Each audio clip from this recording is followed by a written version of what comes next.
Sodapop here, guys, and if you like the Fantastic Four, that sucks for you, because wow. Huh. Anyway, today I'm reviewing the new Fantastic Four movie, so let's get to it. This movie focuses on the origin of the Fantastic Four. We're shown how Reed Richards builds a machine that uses interdimensional travel and some other space shit. Then he's approached by Franklin Storm, father of Johnny and Sue Storm. They work on the machine until one night Reed and a couple of buddies get drunk and decide to use it. A lot of shit happens and a lot of people end up with superpowers. We've seen the Fantastic Four acquire their powers before in the 2005 version, and I think that the way in which they acquire their powers is done better in the new one, though the characters exhibit these powers in the 2005 version way better. In this movie, they acquire their powers and then do a time skip to when they already have learned how to use the powers, so we don't get to see the process of them learning how to use their powers, which is a very boring way to go about it. The 2005 movie did it better because they showed how the Fantastic Four trained and used the powers, and even had fun with showing how the powers could be used in everyday situations. But hey, don't get me wrong. I'm not saying that either of these movies were good by any means. Both of them are shit. But just for the sake of comparing, I want to say which of the two movies did better. This movie felt very choppy, which was annoying as fuck. For example, at the beginning of this movie, it wasn't actually that bad. It felt realistic. You had some hope for the movie because it looked promising. But as soon as a time skip happens, every 3 seconds the movie changes into something else. Important plot points are rushed, the pacing is off. It's hard to explain, just know that everything goes to monkey shit. And because of this, I'm giving the choppy ass story a 2 out of 5.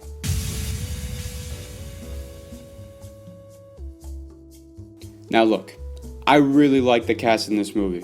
At some points in the movie, the cast worked nicely together and I enjoyed it.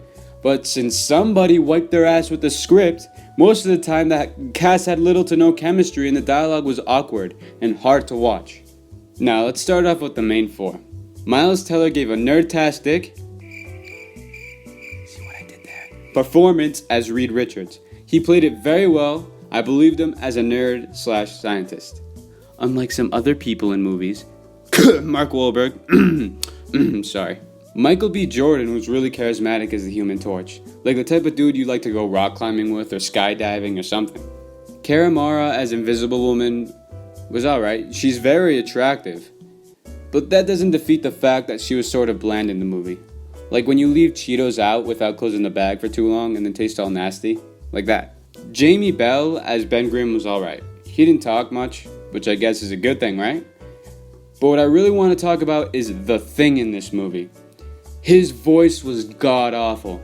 It sounded like those squeakers in Call of Duty, but if they used a voice changer to deepen their voice. It just sounded horrible. He did look alright though, except for his face. He had the body of a jacked pro wrestler, but the fucking face of a kindergartner. Toby Kebbell in this movie played Dr. Doom. Now, with what I am about to say, it is not Toby Kebbell's fault. He did what he could with the script they gave him, and how they wrote the character, but holy shit, that thing that they called Dr. Doom in this movie was not Dr. Doom at all. How the fuck are you going to show me a gingerbread man wrapped in tinfoil and tell me that's Dr. Doom? He looked like shit. All the makeup artist did was to put Toby Kebbell on a chair for a good 15 minutes, wrap him up in duct tape, sprinkle some green glitter on him. The character was shit too. Supposedly Dr. Doom in this movie is some nerd who plays video games and is a bitch at heart.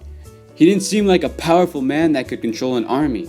He was a man who had no game, if you feel me. The real Dr. Doom has game. This thing that they call Dr. Doom in this movie did not have any of that game. The characters in this movie get a 1.5. The reason that they don't get any lower is because it wasn't the fault of the actors. They tried, at least. But holy shit, the characters were bad. The green screen in this movie was super noticeable, and the music was a bit blandish. If the movie had been better, the music might have been more memorable. But as it stands, this movie was shit.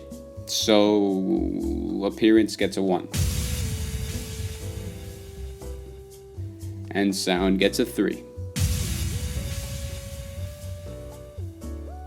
Don't watch this movie. Go outside, eat some ice cream, Make a business. Make a retirement plan. Just don't watch this movie. Please. Anyways, guys, you guys are the bomb. Remember to like, comment, and subscribe if you haven't. And I'll be back.